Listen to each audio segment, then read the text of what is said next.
Goeiemôre en baie welkom aan elkeen by Joshua Michal Middel se toewydingsdiens. Dit is 'n toewydingsdiens want ons wy hom toe, Koenraad en Annie wy hom toe aan sy Skepper. Maar dit is ook 'n lewensviering want ons vier die 36 weke wat hy geleef het aan hierdie kant van die dood en die ewige lewe wat hy nou het. Maar dis ook 'n roudiens, want ons rou die dood van 'n kind, van 'n kleinkind, van 'n boetie, van 'n neefie, van 'n maatjie.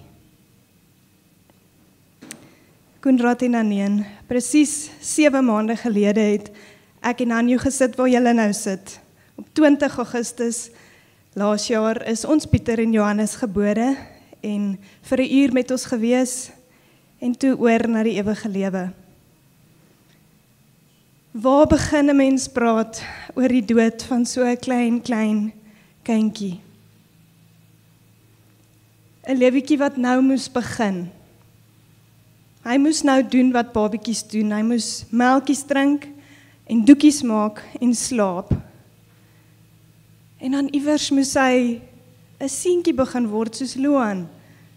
Hy moes begin glimlag en skop en omrol en regop sit en kruip en sy eerste treetjie gee en versigtig begin loop en dan begin hardloop. Ergens moes hy sy eerste woordjies begin sê wat op al die familiegroepe gedeel word. Dan moes hy skool toe gaan en hy moes leer lees en skryf. Graad 7 klaarmaak, hoërskool, matriek. En dan moes hy 'n man word. Miskien sou hy trou, miskien sou hy kinders van sy eie hê. Miskien sou hy julle terg op julle ou dag, maar julle ook ondersteun. Maar in plaas daarvan het julle met leë arms by die hospitaal uitgestap. En straks is al wat julle het 'n kussie met as. Een teoloog skryf: 'n stilgeboorte is een van die mees aangrypende en hartverskeurende smarte. Want swanger word dra soveel hoop en soveel belofte net om verpletter te word met baie trane. Soos jong lewe oorgaan in dood. 6 maande terug het julle die nuus gekry dat alles nie pleis is met julle klein babatjie nie. Daar was nog onsekerheid oor of dit trisomie 18 of 21 is, maar daar was ook die aanduidings dat sy hartjie nie reg ontwikkel het nie. Deurlopend van daai dag af moes julle 'n klomp baie moeilike besluite neem. Amniosintese of nie, steroïde of nie, koffie of nie. Maar een besluit wat nooit op julle radar was om te neem nie, was abortus of nie. Dit was nooit 'n opsie nie. Die vraag waarmee julle geworstel het in daai tyd is: wat is lewe en wat is hierdie babatjie se lewe werd? En julle was oortuig, Joshua Michal Middel is 'n mens, geskape in die beeld van God, nie 'n biologiese frats nie, oor wie se lewe julle of enigiemand anders sommer net kan beskik nie. Julle het besef dat abortus ook nie die maklike uitweg is wat dit voorgee om te wees nie. Om die waarheid te sê, daar is nie 'n maklike uitweg in 'n situasie soos julle sin nie. Daar is nie 'n maklike pad om te kies nie. Maar daar is 'n helende pad. Daar is 'n pad wat mens stap in ritme met die natuur, in ritme met die skepping, in ritme met die Skepper se hart. En dis die pad wat julle gekies het. En deur daardie pad te kies het julle vir klein Joshua lief gehad, soos wat God elkeen van ons liefhet. Ons is gebreek, ons het 'n hartdefek wat maak dat ons heeltyd hardloop na afgode toe en leuns. Sonder die lewensaar van Christus se genade is ons onlewensvatbaar. En tog gee God ons 'n kans. Hy kyk na ons, elkeen van ons, in ons gebrokenheid, en hy sê, hierdie een sal ek nie aborteer nie. Ja, Joshua het miskien 'n klein lewe geleef, net 'n fraksie van tyd en plek ingeneem. Maar wie is ons om te dink dis 'n minderwaardige lewe? Ek het miskien 40 jaar, of jy het miskien 80, was iemand wat dalk 7 jaar het, of 15, of 102, of 37. Joshua het 36 weke gehad. Die prediker sê, daar's 'n tyd om gebore te word en 'n tyd om te sterf. En vir Joshua was daai twee gebeurtenisse baie naby aan mekaar. Nog 'n vraag wat julle julleself afgevra het, en miskien die heel belangrikste vraag van alles, is wat is die dinge wat hierdie klein middelmannetjie moet doen in hierdie 9 maande, maksimum 9 maande wat hy het om te leef? Wat moet hy beleef hier op aarde? Kamp. Hy moet kamp. En hy het, het was 'n stormagtige een, as mens die stories kan glo. Hy moet stoei met sy boetie. En Luan hoef nie genooi te geword het nie, hy het self gaan stoei met boetie Joshua. Hy moet 'n bier proe, Aneen.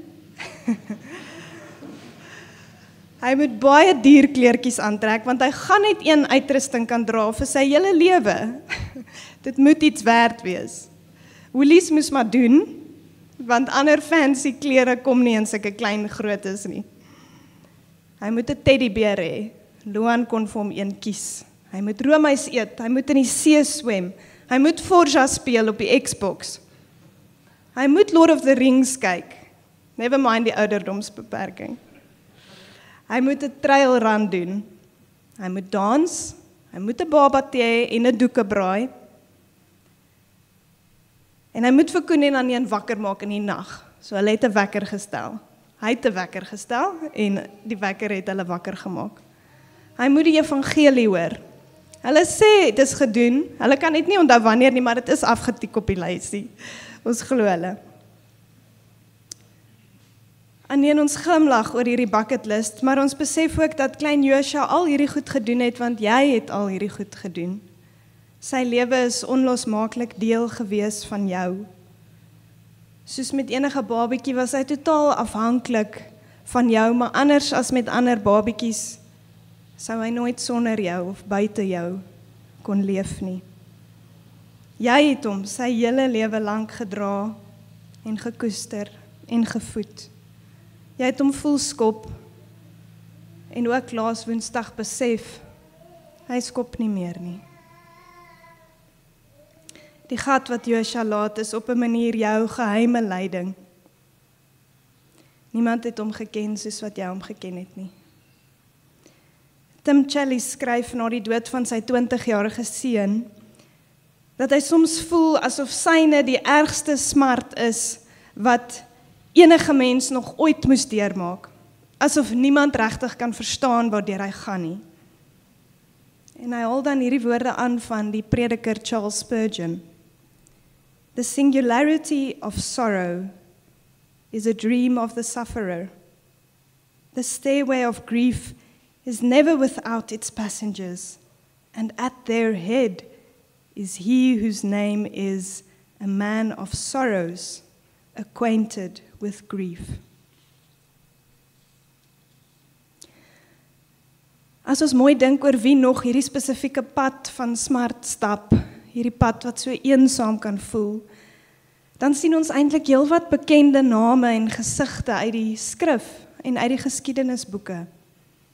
4 hoofstukke in die Bybel in word Adam en Eva nie net die eerste ouers nie, maar ook die eerste ouers om 'n kind te verloor, in Abel. Aaron verloor 2 seuns, Eli verloor 2 seuns, Naomi verloor nie net haar man nie, maar ook haar 2 seuns. Dawid verloor 'n babatjie en later ook 'n volwasse seun. Job verloor 10 kinders. In die Nuwe Testament staan Sagaria en Elisabeth vir Johannes die doper af aan die dood. En dan ook Maria vir Jesus. Soos geskiedenis aanstap, kan ons naam op naam op naam noem. Martin Luther staan 2 kinders af. Johannes Calvin, sy enigste babietjie, enigste kind, word vroeg gebore en leef nie lank nie. Skrywers en geloofsheldes soos John Bunyan, Charles Wesley, David Livingstone, William Carey, Hudson Taylor, Matthew Henry, Jonathan Edwards, George Whitefield, Charles Spurgeon, hulle almal verloor kinders. Bekendes in ons eie land, Paul Creer, Nelson Mandela, almal babietjies verloor. Baie mense wat al deur oorloë en deur natuurrampe getref is, hongersnood. En nou ook Koenraad en Aneen. Dis eintlik net in die mees moderne tye en die mees bevoorregte van nasies waar die dood van 'n kind vir ons so ongewoon is. Ek dink ons het al iets daarvan beleef in ons vriendskap en julle het iets daarvan beleef in julle vriendskap met Elisma en Wian wat in Januarie vir Katrijn verloor het. Dat die dood van 'n kind jou in 'n sekere kring inwy. Theodore Cuyler noem dit die sacred circle of the sorrowing. Niemand vra om deel te wees van daai groepie nie. Want die lidmaatskap fooi is die dood van 'n kind en 'n gebroke hart. Maar hier is ons nou. En vir my is dit 'n groot troos om te weet daar is ander mense wat ook weet waardeur mens gaan en daar is lig aan die ander kant van die duisternis. Op die boodskapie wat ons vroeër die week van julle af gekry het, staan daar dat ons uitgenooi is na die toewydingsdiens. Nou ek glo, ek weet eintlik, julle bedoel Josua wat toegewy word. Maar ek wonder of dit nie ook julle is wat toegewy word nie. En jy het genoem dat alhoewel hierdie 'n groot tragedie is, dit ook voel asof die Here jou najaag, soos wat hy jou op 'n vroeër tyd in jou lewe nagejaag het. Jy voel soos Petrus wat uitgeroep word op die water en in geloof uitstap. Ons gaan net nou die liedjie Ocean sing, want dit vang vir Koenraad en Aneen iets vas van dit waartoe die Here hulle geroep het in hierdie tyd.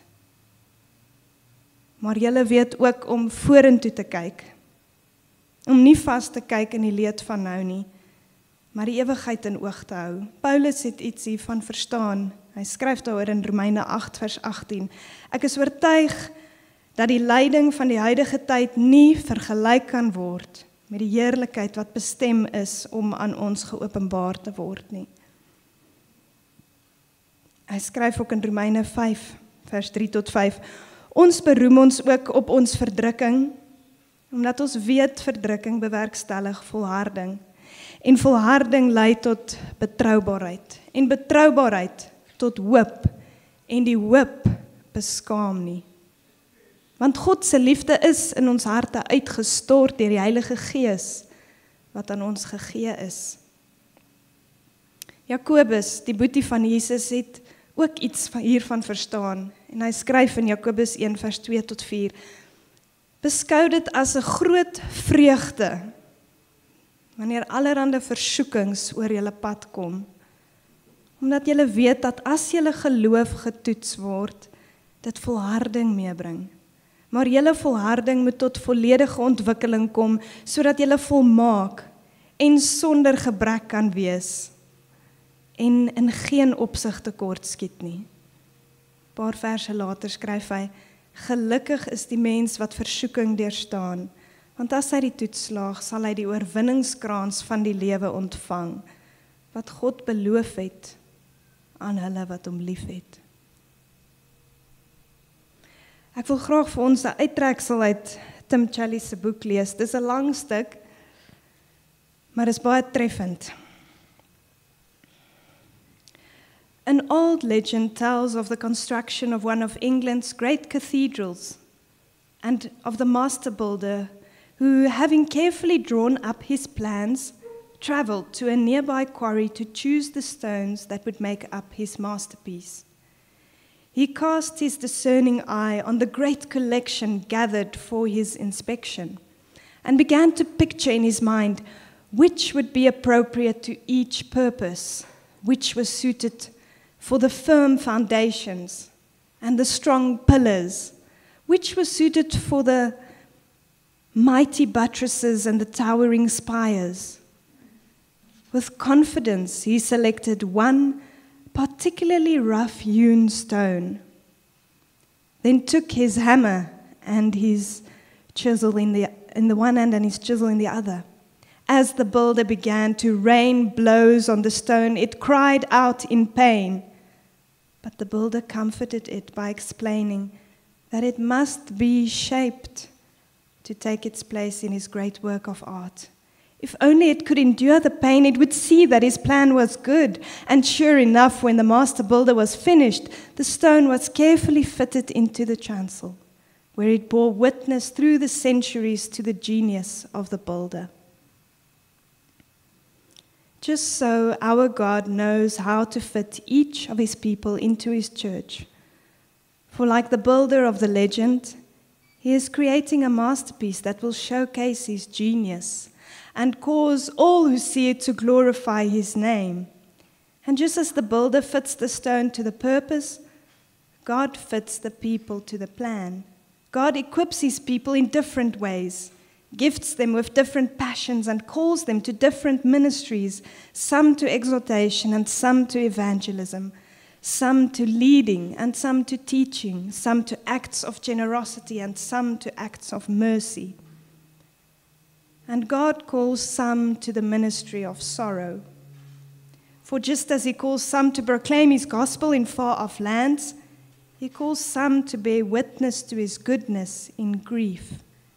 Just as he calls some to bravely face the fire of persecution, he calls some to courageously face the pain of bereavement. Just as he calls some to give generously and some to act mercifully, he calls some to grieve faithfully. And I'm convinced this is a ministry God has called me to, the ministry of sorrow, a ministry of faithful suffering. I could only be fitted to this ministry by a great loss. When I came to Christ, I offered myself to him to be used for his purposes rather than mine, to pursue his glory rather than my own. It has often been my prayer that God would make me useful, that he would equip me to minister in the way that is most needful. So how could I now rebel? How could I now complain? He has done no more than I have invited him to do. Why would God call me to the ministry of sorrow? I don't know. He hasn't told me, and he doesn't owe me an explanation. But I am convinced that he expects me to let sorrow do its work in me. I must not be enslaved to it or made useless by it. He doesn't want me to waste the rest of my life incapacitated by that sorrow, but rather to allow it to motivate me to glorify him by doing good to others.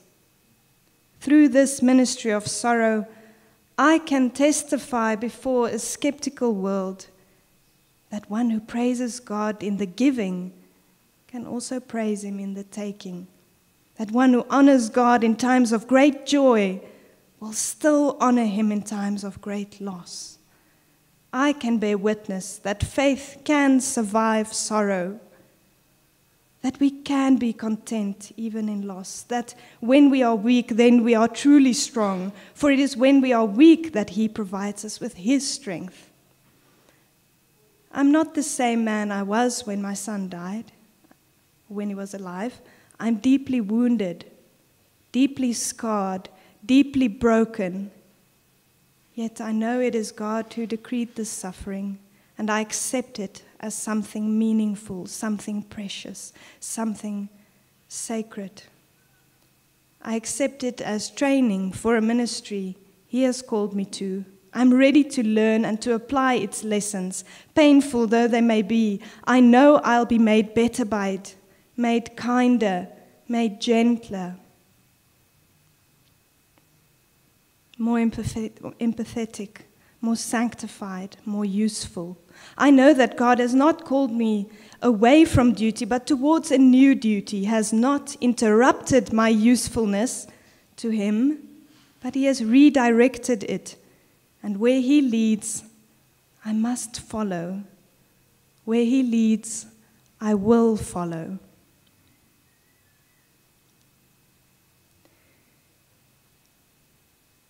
Koenraad en Aneen, die Here het julle seentjie gebruik om julle te lei in 'n sekere rigting. Die Josua waarna hy vernoem is, het die volk van God in die beloofde land ingelei. Julle Josua het julle voorgegaan in die uiteindelike beloofde land in. Hy deel reeds aan die opstanding van die vlees en aan die ewige lewe. Hy sit reeds aan die feestafel van die lam. Die ander liedjie wat ons net nou gaan sing, is Be Enthroned. En die woorde gryp my altyd aan die hart. Veral met 2 kinders reeds in die hemel. We've come to join the song, sung long before our lives, to raise our voice along heaven and earth alike. We've seen your faithful hand, your mercy without end, a king who bled and died, a God who sacrificed. Be enthroned upon the praises of 1,000 generations. You are worthy, Lord of all. And unto you, the slain and risen King, we lift our voice with heaven, singing, Worthy, Lord of all. Josua sing hierdie liedjie met baie meer volmaaktheid as wat ons net nou gaan. Hierdie lied wat duisende generasies reeds sing. Ons is eintlik maar net 'n baie klein groepie vanoggend hier bymekaar wat ons stemme saam met 'n groot skare mense en engele gaan voeg. Vriende, kom ons hou ons oog op die einddoel. Kom ons hou ons oog op die ewigheid. En kom ons dank Josua dat hy ons help daarmee vandag. Ons sluit ons oë. Here God, ons verstaan nie altyd U wie nie. Ons staan verslae. Want ons het nie antwoorde of duidelikheid nie. Maar Here, ons het U al sien werk op ander plekke. Ons het U al U karakter sien openbaar vir ons. En wanneer iets ons tref wat nie sin maak nie, dan gaan ons terug na dit wat ons wel weet en dit wat ons sekerheid oor het. En vanoggend is dit dat U groot is, dat U goed is, dat U hier is, dat U teenwoordig is, dat U liefde is, en dat U lewe, dat die dood U nie kon vashou nie, maar dat U in oorwinning oor die dood getriomfeer het, en so ook Josua. Here, help ons ongeloof.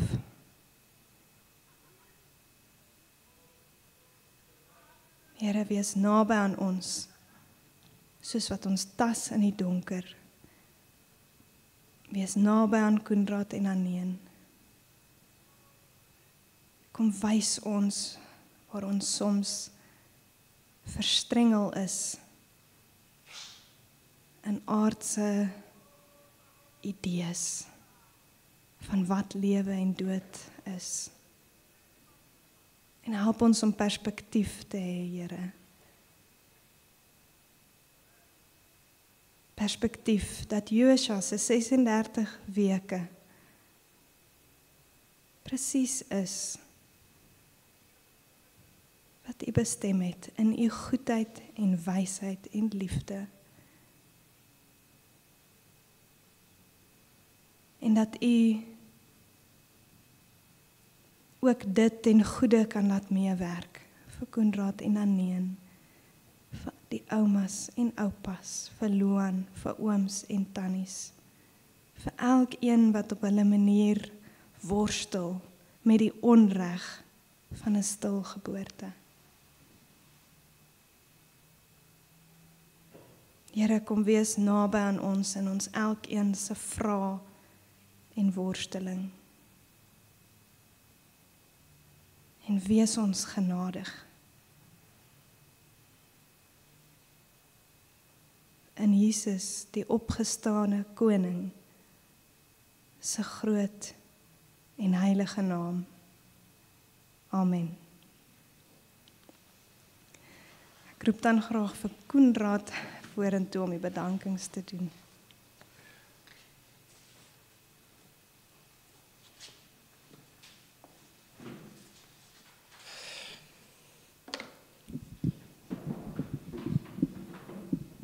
Ek hoop Anna huil ten minste een keer. En dan gaan ek saglyk. Ja, gee my 10 of 12 minute, min of meer hoe lank het vat om dit te lees sonder pauses, om net gou 'n paar bedankings te doen en so 'n bietjie te getuig. Dankie Anna. Vir jou braafheid in jou boodskap. Toe ek het geskryf het ek nie geweet wat jy gaan sê nog nie, maar ek was vol vertrou dat dit goed sal wees. En ja, jou en Hannie so bystand in hierdie tyd. Ek dink dit is aan die Here se voorsienigheid toe te skryf dat julle oor ons pad gekom het. Dan wil ek dan vir God dankie sê. Ons sê dit ook op die boekmerkie. Was goed om te herhaal. Ons het nader aan hom gegroei in hierdie tyd. Ons het die Dahlia of die lelie van die diepste donker ontmoet, soos om Nico Lebenberg omroep, om 'n kind te verloor. Ons sê natuurlik nie vir hom dankie daarvoor nie, maar eerder vir wat ons kon leer uit die ervaring uit. Hoeveel mense Josua se verhaal kon raak, en hoe goed 'n God 'n klein slegte ding kan gebruik om groot goeie goed. Baie van wat ons waarskynlik nie eens gaan raak sien of kan verstaan nie, te bewerkstellig. Ons probeer dit dan soos Job te verstaan. Sorry, ek lees ook nie so goed nie. God het ons ook nie op hierdie pad gestuur sonder om ons voor te berei nie. En ek wil 'n bietjie getuienis lewer daarvan. Maar dalk net eers vertel hoe ons hoekom is Josua nie hier nie. Op 8 weke by die ginekoloog met sy eerste scan het ons 'n hartjie gesien. Het vinnig klop soos babetjies daai tyd. Sy hartjies klop ons soos 160, dit lyk of hulle hardloop. Dit was goeie nuus, ons gesin word groter. Met die 12 weke siftingskandering by Heidi, was al 'n paar vraagtekens. En ek onthou, toe ek terugkom by die kantoor, het Joe my nog gevra hoe dit gegaan, en ek moes sê, goed, maar met 'n asterisk. En ek dink is nog steeds waar. Ons het nog nie veel geweet nie, maar net van 'n dik nekfoutjie en so. En dit was 'n maandag. Die dinsdag van die daaropvolgende week is ons toe na die ginekoloog toe. Sy het die resultate van die fisiese ondersoek en die bloedresultate van Aneen opgeweeg en sy het vir ons verder ingelig van al die risiko's. Dit was nie goed nie. Waarskynlik 'n kromosomale afwyking, trisomie 13, 18 of 21 en 'n paar ander goed. Maar as 'n seentjie en ons gee hom 'n naam. Ons gaan toe na 'n spesialis toe. Sy is 'n bot moslim by Femina. Dit was 'n ervaring op sigself en alhoewel Annie se ginekoloog ons voorberei en haar vooruit bel om te sê ons gaan nie termineer nie. Beveel sy dit steeds aan as die eerste opsie. Omdat hy waarskynlik trisomie 13 of 18 het. En 'n hypoplastiese linkerhart. Wat beteken maar net die regterkant van sy hart het mooi ontwikkel. So sy liggaampie is nie lewensvatbaar nie. Dis 16 weke in, so 4 maande. Was 'n lang lys goed wat fout gegaan het en sy tyd wou so kort wees. Maar sy wou my beste kans gee. Omdat hy in God se beeld geskape is, net soos almal. Komende Saterdag sou 38 weke wees. Om terug te kom by die getuienis. Annie het genetika geswat, ek dink julle meeste mense weet dit, maar sy het genetika geswat en mensfisiologie studeer aan vir haar eerste graad en natuurlik toe ek hierdie verhaal lees, toe sê sy stak op om te sê dis my eerste graad. Maar sy het ook al vir my gesê sy wil verder gaan studeer so. Sy is 'n bietjie stak op. Sy het ook werk vir haar ma toe gedoen op universiteit. En hulle is 'n nie-verwinsorganisasie wat studentvroue help wat swanger en in nood is. Maar julle ken van nie een.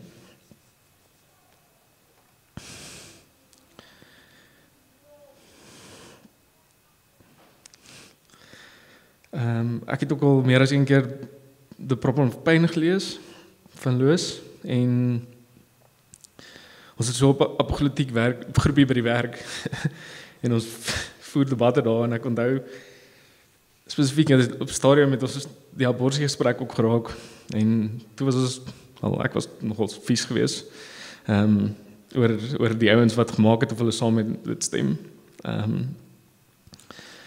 Maar ja, die donderdag wat dan een my gebel het om te laat weet van jou is as 'n hart wat gaan staan het.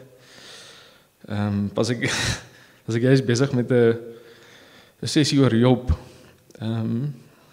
in die groepie. Is meer ingewikkeld as wat ek die uitmaak, maar ons was eensgesind oortuig van ons plan met Joshua se lewe. Of dat daar 'n plan is vir sy lewe. En ek dink dit was vir my baie makliker. Maar my baba te dra is braaf. En kom met ten minste die gewone risiko's van swangerskap.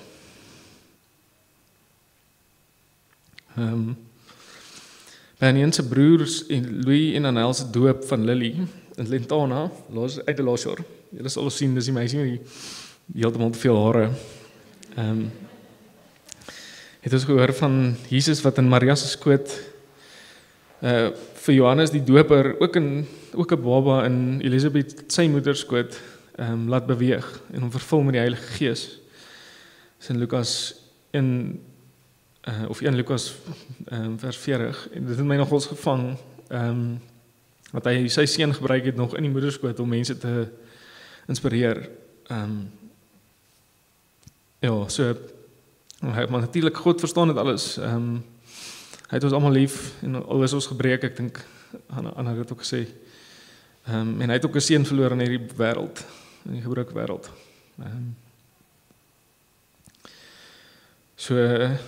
Net terug by die Dinsdag op 26 weke toe ons uitvind van sy hartjie. Dis al amper 7 maande terug. Wat ons uitgevind het van die Dr. Suleiman af. Dinsdag was ons daar by Dr. Suleiman en woensdag aand het Hanjo en Anna by ons kom kuier. Hulle was amper 3 ure daar gewees. En dis nou na hulle verhaal uitgespeel het. So hulle het ondervinding, 'n kenteken, het ons amper besluit. Anna is in die bediening, dis nou die mense wat by ons kom kuier. En Hanjo is 'n sielkundige. Hulle bly seker 300 meter van ons af, soos die kraai vlieg. En vir God was dit selfs dit was nie genoeg nie. Ons moet ook vir Lisma en Wian, hulle bly in Hanjo en Anna se straat en hulle verloor vir Katrein in Januarie. Soos praat met 'n klomp mense, selfs mense in Amerika, deur Able Speaks En ja, Joshua raak mense. Wanneer het laasweek Woensdag vir Joshua laas gevoel, en dit was skielik. Ja, is nie voorbereid vir lewendige kinders nie, maar en dit ons het weer dan vinnig gebeur en ons nie, ja, ons het gehoop ons kan hom ontmoet. Hy is toe Vrydagoggend gebore in dieselfde saal en op dieselfde plek, of dieselfde bed voel dit vir my. 4:45 die oggend, dieselfde tyd as sy boetie gebore is. Maar dit was obviously anders. Hy was nie daar nie.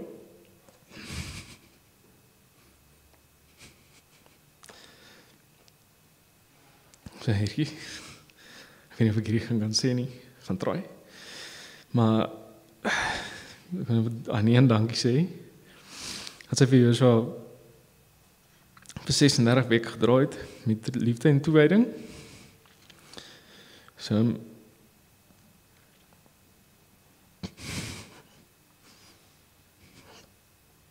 hy is 'n voorbeeld. Die res het ek gisterond weer gelees.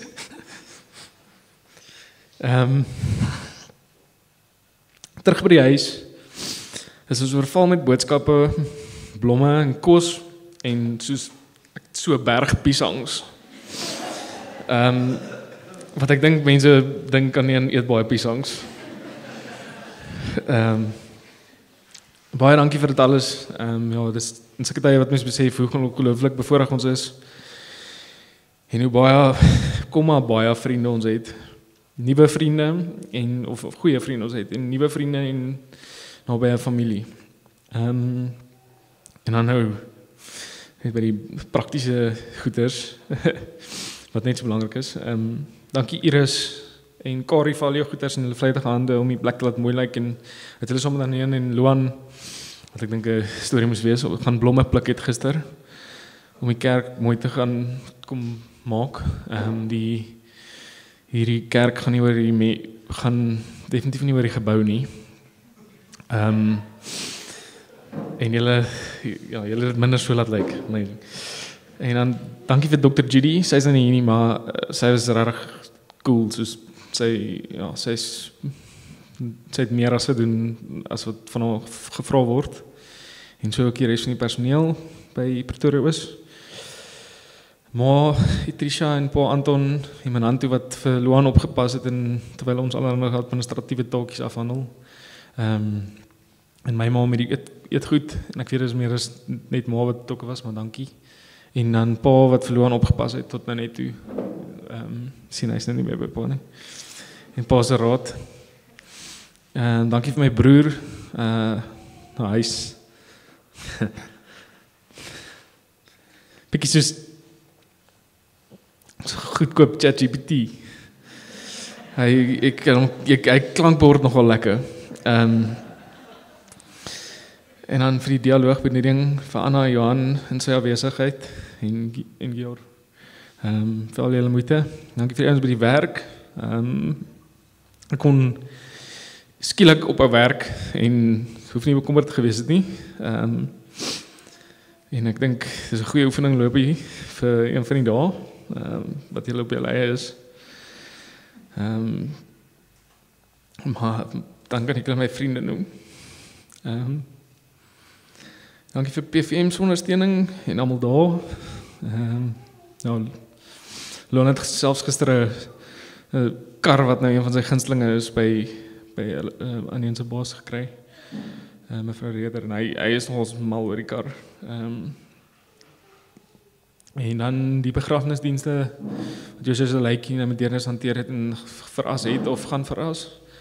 En ek het nou die laaste wat op die lysie bygekom het is Nico, dankie dat jy veel gespeel het. So ten slotte, ons gaan nie vandag hier uitmekaar uit en ons is nie vol hartseer nie, of nie net vol hartseer nie, maar ook vol hoop en dankbaarheid. En dis deels geïnspireer deur Joshua. So dankie Joshua.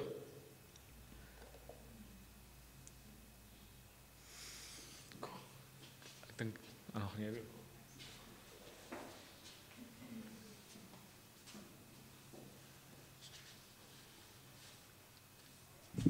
Dankie Konrad.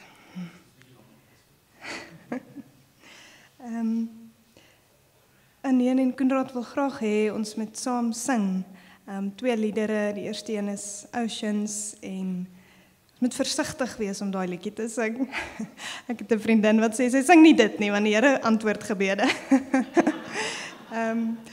Maar dis iets van hulle storie en dan die tweede een is Be Enthroned waar ek ook al iets gesê het. So kom ons staan en dan sing ons saam.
My soul will rest in your embrace. I am yours, and you are mine.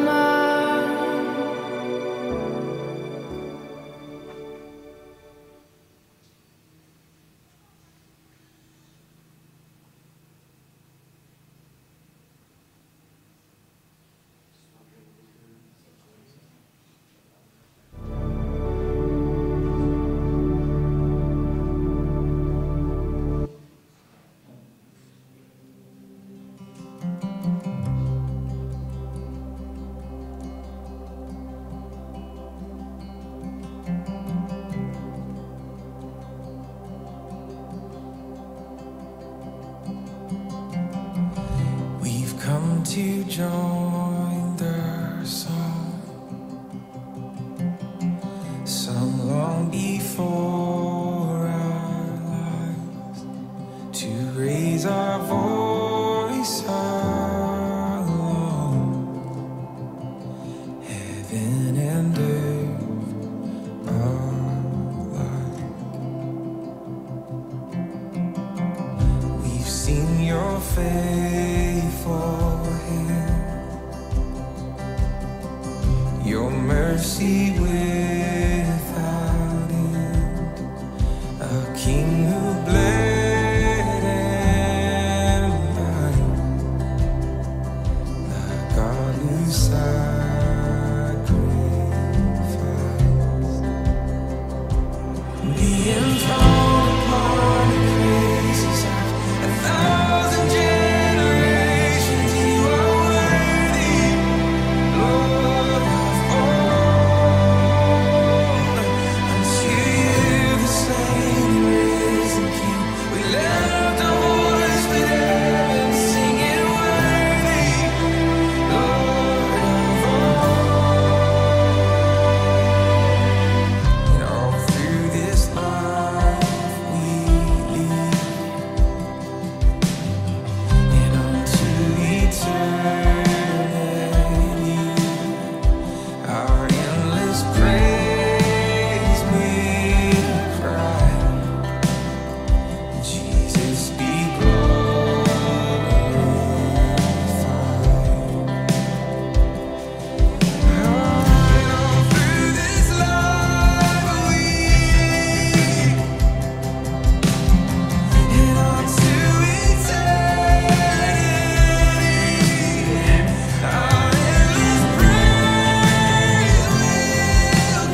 Bly gerus staan, dan lees ek vir ons die geloofsbelijdenis.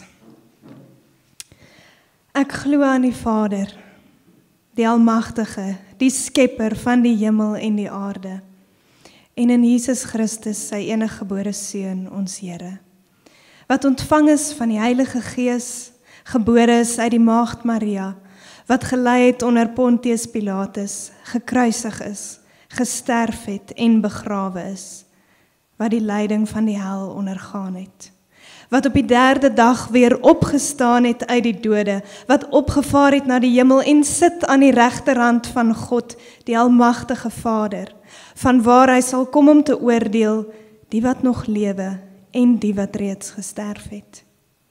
Ek glo in die Heilige Gees, ek glo aan 'n heilige algemene Christelike kerk, die gemeenskap van die heiliges, die vergewing van sondes, die opstanding van die vlees en 'n ewige lewe.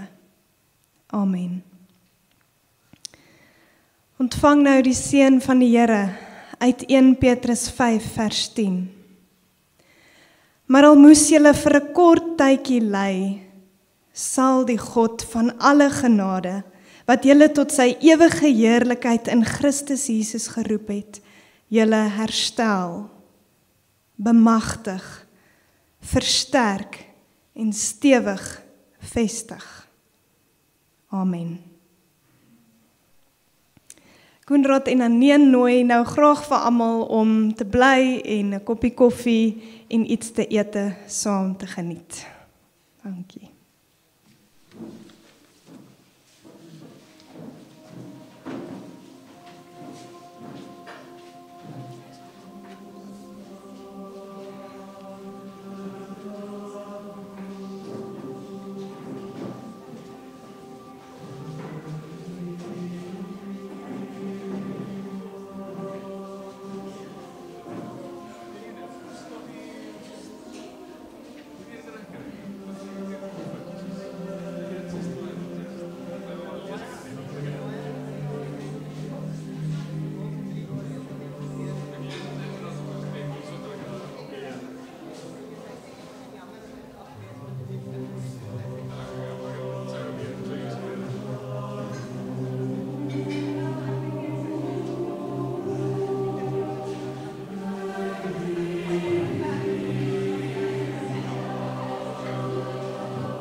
Ja.